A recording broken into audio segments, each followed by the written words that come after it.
Hyderabad సఫిల్గూడలో high tension నెలకొంది. కట్టమైసమ్మ ఆలయంలో దారుణం జరిగింది.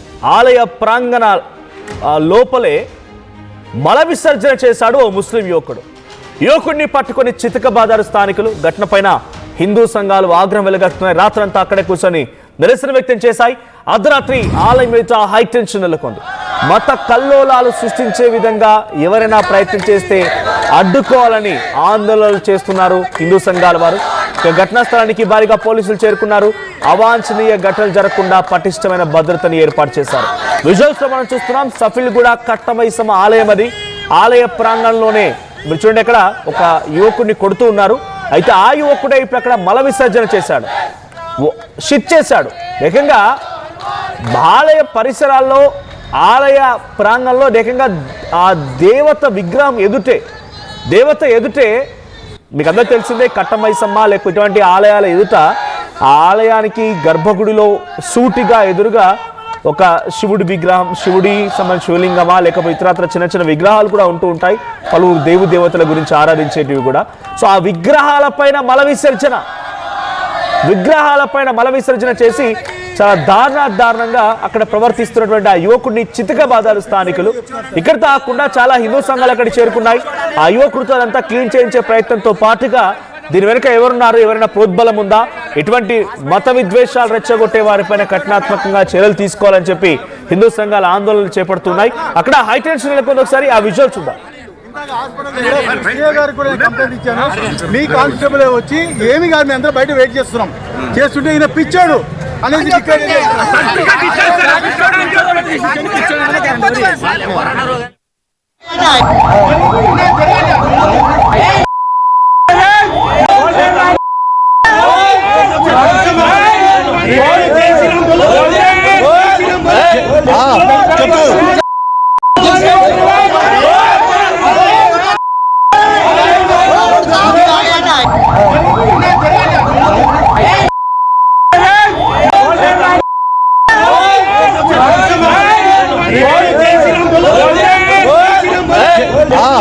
కట్టమైసమ్మ గుడి అమ్మవారి యొక్క ప్రత్యేకమైన గుడి.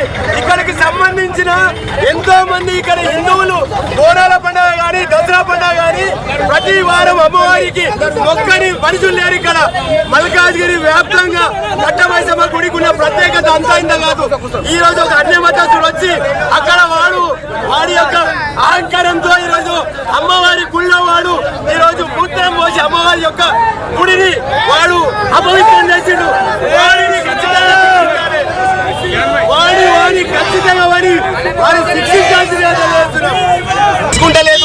ఇప్పటికైనా రాష్ట్ర ప్రభుత్వము అది కాంగ్రెస్ పార్టీ అయితే కాంగ్రెస్ పార్టీ హయాంలో మరీ ఎక్కువైపోయినాయి. మేము ఏ పార్టీని అంటలేము. రేవంత్ రెడ్డి గారు మీరు ఒక హిందువు కదా, ఈ విధంగా అమ్మవారి గుళ్ళ పైన వచ్చి మూత్రం పోసి అమ్మవారి ఈ విధంగా ఎందుకు? హైదరాబాద్ లోని సఫిల్గూడలో కట్టమైసమ్మ ఆలయం దగ్గర ఏకంగా ఆ విగ్రహం కనిపిస్తోంది. ఎదురుగానే ఒక యువకుడు కనిపిస్తున్నాడు, ముస్లిం యువకుడు. ఏకంగా ఆ విగ్రహం ఎదుటే కొన్ని విగ్రహాలు కూడా ఉన్నాయి. ఆరాధించేటువంటి కొన్ని విగ్రహాలు, శివలింగం అటువంటివి కూడా ఉంటూ ఉంటాయి. సో దానిపైన మల విసర్జన చేసి చాలా దారుణంగా ప్రవర్తించాడు. దీంతో వెళ్తున్నటువంటి కొంతమంది యువకులు గమనించి ఆయన పట్టుకున్నారు, చితకబాదారు. అయినా ఏమాత్రం అలుపు సొలుపు లేదు, సైలెంట్గా ఉండిపోతున్నారు. ఎటువంటి సమాధానం లేదు. అయితే దీని వెనుక ఎవరైనా ఉన్నారా? కుట్రపూరితంగానే ఇటువంటి ఘటనలు జరుగుతూ ఉన్నాయి. గతంలో ముత్యాలమ్మ ఆలయం, సికింద్రాబాద్ ముత్యాలమ్మ ఆలయం సంబంధించిన ఘటన కూడా మీకు తెలిసిందే.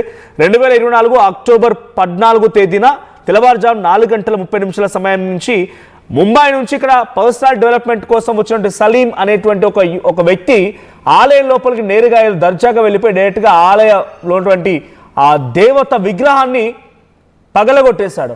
సో ఆ సంఘటనతో పెద్ద ఎత్తున చర్చ జరిగింది. పలువురిని అరెస్ట్ చేశారు.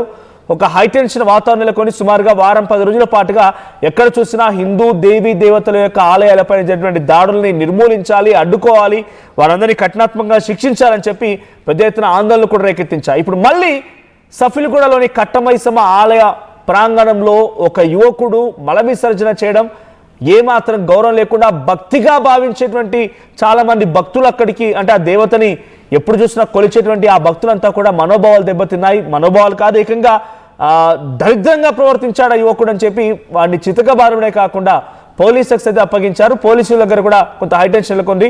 సో కొంత ఇప్పుడు ఆ సిచ్యువేషన్ ని కంట్రోల్లో తీసుకొచ్చేందుకు కూడా భారీ భద్రత ఏర్పాటు చేశారు. అక్కడ పటిష్టమైన భద్రత ఏర్పాట్లు కొనసాగుతున్నాయి. మరి సఫిల్ కూడా సంబంధించిన అంశంపై మరిన్ని అప్డేట్స్ మా ప్రతినిధి శిల్ప అందిస్తారు. శిల్ప, సో కరెంట్ సిచ్యువేషన్ ఏంటి, ఎటువంటి విధంగా ఉంది అక్కడ? హై టెన్షన్ ని కంట్రోల్ చేయడం కోసం పోలీసు ఏ రకమైన ఏర్పాటు చేస్తున్నారు? ఇంతగా యువకుడు ఎవరు, ఎక్కడి నుంచి వచ్చాడు? వాతావరణం చేసుకుని మల్కాజ్గిరి నియోజకవర్గంలో ఉన్నటువంటి కపిల్గూడలో కట్టమైసమ్మ ఆలయం నిన్న శనివారం భక్తులు ఎక్కువ మంది వస్తున్నారు.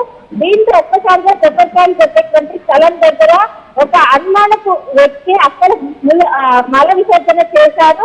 మల విసర్జన చేయడంతో అక్కడ గమనించినటువంటి ఎవరైతే భక్తులు ఉంటారో వెంటనే ఆలయ సిబ్బందికి సమాచారం అందించారు. సమాచారం అందించిన వెంటనే అతన్ని అదుపులోకి తీసుకున్నారు. అదుపులోకి తీసుకున్న అనంతరం అతనికి దేహశుద్ధి చేశారు. దేహశుద్ధి చేసిన అనంతరం తనని విచారించాక ఇలా ఎందుకు చేశారు, కావాలని చేశారని ప్రశ్నించగా తన సొంతంలోని సమాధానం చెప్తున్నట్లు కూడా తెలిసారు. వెంటనే పోలీసులకు ఇన్ఫర్మేషన్ ఇవ్వడంతో పోలీసులు ప్రస్తుతం తనను అరెస్ట్ చేసి కేసు నమోదు చేశారు.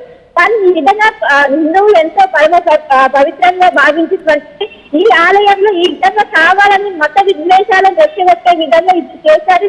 ఖచ్చితంగా దీని వెనక వేరే ప్లాన్స్ ఉన్నాయంటూ కూడా పెద్ద ఎత్తున నిన్న ధర్నా దిగారు. వాళ్ళకు పోలీసులు నచ్చజెప్పి నిన్న కొంచెం నిన్న అతనికి కూడా హైటెన్షన్ ఏర్పడిన అనంతరం శాంతియుతంగా వాళ్ళందరూ కూడా పోలీసులు నచ్చజెప్పడంతో అందరూ, కానీ ఈ రోజు హిందూ సంఘాలు పెద్ద ఎత్తున వచ్చే అవకాశం ఉండడంతో ఆలయాన్ని మొత్తం కూడా పోలీసులు అదుపులోకి తీసుకున్నారు. అదుపులోకి తీసుకొని ఎవరిని కూడా అనుమతించకుండా, ఎందుకంటే గతంలో ఇక్కడ సికింద్రాబాద్ ముత్యాలమ్మ ఆలయంలో జరిగినప్పుడు ఇటు పెద్ద ఎత్తున గొడవలయ్యాయి. మత విద్వేషాలు కాబట్టి చాలా మంది కూడా సెన్సిటివ్ గా భావిస్తారు. ఎలాంటివి జరగకుండా మత విద్వేషాలు కావడంతో పెద్ద ఎత్తున అటు పోలీసు బలగాలు మోహరించి అటు పెద్ద ఎత్తున 2-3 లేయర్స్ పెద్ద ఎత్తున 3 అంచెల భద్రతను ఏర్పాటు చేసి ప్రస్తుతం పోలీసు బలగాలు అదుపులోకి తీసుకొని ప్రస్తుతం విచారిస్తున్నారు. దీనికి గల కారణాలు ఏంటి, కావాలని చేశారా, దీని వెనక ఎవరున్నారు, ఇప్పటికే తనకు సంబంధించినటువంటి మొబైల్ ఫోన్ కావచ్చు వీటి అన్నింటినీ కూడా పోలీసులు స్వాధీనం చేస్తున్నారు. తను ఎవరెవరితో కాల్సి మాట్లాడారో అసలు తన చర్య చేయాలని కూడా ప్రస్తుతం అయితే పోలీసులు అయితే తనని విచారిస్తున్నట్లు కూడా తెలుస్తుంది. ఇంకోవైపు ఇప్పుడు ప్రస్తుతం ఆలయం దగ్గర ఒకవైపు పోలీసులు నిఘా పెంచి ఎవరిని కూడా అక్కడికి రానివ్వకుండా చేశారు. దీనికి సంబంధించి మొత్తం కూడా తనకు 40 years ఉన్నట్లు కూడా గుర్తించారు. ఇప్పటికే మల్కాజ్గిరి ఎంపీ ఇప్పటికే అక్కడికి కాసేపట్లోనే ఇటు రాజేందర్ కూడా రానున్న దానికి సంబంధించి ఎలాంటి వాటి ఇటు బీజేపీ నాయకులు కావచ్చు, ఇటు హిందూ సంఘాలు కావచ్చు పెద్ద ఎత్తున రానుండడంతో పెద్ద ఎత్తున అక్కడ భారీ బందోబస్తు ఏర్పాటు చేసి ఎలాంటి వాటికి తావు లేకుండా ఇప్పటికే అక్కడ ఉన్నటువంటి భక్తులు కావచ్చు వాళ్ళందరూ పెద్ద ఎత్తున అక్కడ దిగి ఈ విధంగా మా మనోభావం కించపరిచే విధంగా చేస్తున్న దాంట్లో కూడా పెద్ద ఎత్తున జరుగుతుంది. మొత్తం మీద ప్రస్తుతం అయితే పోలీసులు అదుపులోకి తీసుకొని శిల్ప అక్కడికి వచ్చి ఆ రకంగా ప్రవర్తించిన యువకుడు అదే ప్రాంతానికి సంబంధించిన వాడా, స్థానికుడేనా, ఆయన దగ్గర ఫోన్ లేదా ఇతర డీటెయిల్స్ ఏమైనా తెలుస్తున్నాయా, గుర్తు తెలియని వ్యక్తి అని అంటున్నారు. సో అక్కడికి వచ్చినటువంటి ఆ వ్యక్తికి ఎటువంటి ఆధారాలు లేవా, ఆయన్ని గమనించలేకపోతున్నారా పోలీసులు? దానికి సంబంధించి ప్రస్తుతం పోలీసులు ఎంక్వైరీ అయితే జరుగుతుంది. తనకు సంబంధించిన సిసి ఛానల్ తను ఎక్కడి నుండి వచ్చే ఛానల్ ఒకవైపు తన అడ్రస్ కావచ్చు అవన్నీ అడిగినా కూడా తనను దాటేస్తున్నట్లు కూడా తెలుస్తుంది. ఎందుకంటే నిన్న ఎందుకు వచ్చావని ఒకవైపు అక్కడ ఉన్నటువంటి ఆలయ కమిటీ కావచ్చు వీళ్ళందరూ ప్రశ్నించగా అంతం లేని సమాధానాలు చెప్తున్నట్లు కూడా గుర్తించారు. అండ్ ఆయన ఎక్కడి నుండి వచ్చారు అక్కడ ఉన్నటువంటి సిసి కెమెరాలు స్వాధీనం చేసుకొని తనకు అసలు ఆయన చరిత్ర ఏంటని కూడా ప్రస్తుతం ఆయనకున్నటువంటి మొబైల్ డేటా అండ్ కాల్స్ ఇవన్నీ కూడా ప్రస్తుతం పోలీసులు అన్ని కూడా విచారణ చేస్తున్నారు. ఆయన ప్రస్తుతం మాత్రం పోలీసులు అదుపులోనే ఉన్న తనకు సంబంధించినటువంటి ఎవరు ఎందుకు చేయాల్సి వచ్చింది, కావాలని మత విద్వేషం రెచ్చగొట్టే విధంగా చేస్తున్నారా లేకుంటే తను తెలియకుండా ఏమైనా మత శ్రీమతం లేకుంటే ఈ విధంగా చేశారా అనే యాంగిల్లో ప్రస్తుతం అయితే పోలీసులు తీసుకున్నారు. కానీ దీన్ని మాత్రం హిందూ సంఘాలు మాత్రం తీవ్రంగా సాగిస్తున్నారు. కావాలని గతంలో ముత్యాలమ్మ వచ్చినటువంటి ఇష్యూ కావచ్చు ఇప్పుడు కావాలని హిందువులను టార్గెట్ చేసి హిందువుల మనోభావాలను దెబ్బతీసే విధంగా కావాలని కొంతమంది కుట్రపూర్వకంగా ఇలా వ్యవహరిస్తున్న కుట్రలో భాగంగానే ఇదంతా జరిగింది. దీనిపైన తీవ్రమైనటువంటి చర్యలు తీసుకోవడం అసలు ఆ వ్యక్తి నిన్న దేహశుద్ధి చేసినప్పటికీ హిందూ సంఘాలు మాత్రం పెద్ద ఎత్తున బగ్గుమంటున్న అటు హిందూ సంఘాలు కావచ్చు ఇటు RSS కావచ్చు పెద్ద ఎత్తున చేరుకుంటున్నాయి. ఇటు పెద్ద ఎత్తున చేరుకోవడంతో ఇప్పటికే పోలీసులు పెద్ద ఎత్తున మోహరించారు. ఎలాంటి ఎవరిని కూడా లోపలికి అనుమతించకుండా ఆలయానికి ఇరువైపులా మొత్తం 500 మీటర్లోనే మొత్తం బారిగేట్స్ ఏర్పాటు చేశారు. బారిగేట్స్ ఏర్పాటు చేసి ఎవరిని లోపలికి ఎందుకంటే ఒకవైపు మత విద్వేషాలకు సంబంధించినటువంటి ఇష్యూ కావడంతో పెద్ద ఎత్తున గొడవలు కూడా అయ్యే అవకాశం ఉంటే మొత్తం కూడా పోలీసు బలగాలు అదుపులోకి తీసుకున్నారు. దాదాపు 100 నుండి 200 మంది పోలీసులు ప్రస్తుతం పహారా కాసి ఇంకోవైపు చుట్టూ కూడా గమనిస్తున్నారు ఆ వ్యక్తికి సంబంధించి ఏ టైంకి గుడికి వచ్చారు అండ్ ఎవరితో కలిసి వచ్చారో కావాలని చేశారు. ఏదైతే కొబ్బరికాయలు కొట్టేటువంటి ప్రాంగణం ఉంటుందో ఆ ప్రాంగణం దగ్గర ఒకవైపు భక్తులు కొబ్బరికాయలు కొడుతున్నారని తను కావాలని మల విసర్జన చేసినట్టు కూడా ఇప్పటికే గుర్తించారు. దీనికి సంబంధించి పోలీసుల ఎంక్వైరీ అయితే ప్రస్తుతం అయితే నడుస్తుంది. Right, thank you Shilpa. So మొత్తంగా హైదరాబాద్లోని సఫిల్గూడ కట్టమైసమ్మ ఆలయం దగ్గర ఇంకా ఆందోళన కొనసాగుతున్నది. భారీ పటిష్టమైన భద్రతను ఏర్పాటు చేశారు. ఒక యువకుడు అక్కడికి వచ్చి మల విసర్జన చేయడంతో స్థానికులు ఆయన పట్టుకొని చితకబాదారు, పోలీసులకు అప్పగించారు. ప్రస్తుతానికి హిందూ ఆలయాలపైన వరుస దాడులు ఇటువంటి దరిద్రాలు జరుగుతూనే ఉన్నాయి. హిందూ ఆలయాలను రక్షించుకోవాలని చెప్పి హిందూ సంఘాలు పలువురు బీజేపీ నాయకులు కూడా అక్కడికి చేరుకొని ఆందోళన చేపడుతున్నారు. ఒకసారి సంఘటన స్థలంలో విజువల్ చూస్తున్నాం. ఆ యువకుడిని కూడా చితకబాదన యువకుడిని స్థానికులంతా కూడా ఒకసారిగా వాడిపై రెచ్చిపోవడం మనం చూస్తున్నాం. ఏకంగా మల విసర్జన చేయడం, అది ఏ ఆలయమైనా కానివ్వండి, ఎవరు చాలా భక్తిగా కొలుచుకునేటువంటి ప్రాంతమైనా కానివ్వండి, అది చర్చ్ అయినా మసీద్ అయినా ఆలయమైనా ఇంకేదైనా ఒకరి నమ్మకాలపైన ఈ రకంగా దుర్మార్గంగా ప్రవర్తించిన ముమ్మాటికి తప్పుడు చర్యే. అయితే ఆ చర్యలపైన ఇప్పుడు పోలీసులు ఏ రకమైనటువంటి యాక్షన్ తీసుకుంటారు, ఆ వ్యక్తిని ఏ రకంగా శిక్షిస్తారు, వ్యక్తి వెనుక ఎవరున్నారు ఏంటనేది ఏ రకంగా ఇంట్రాగేషన్లో బయట పెడతారో చూడాలి.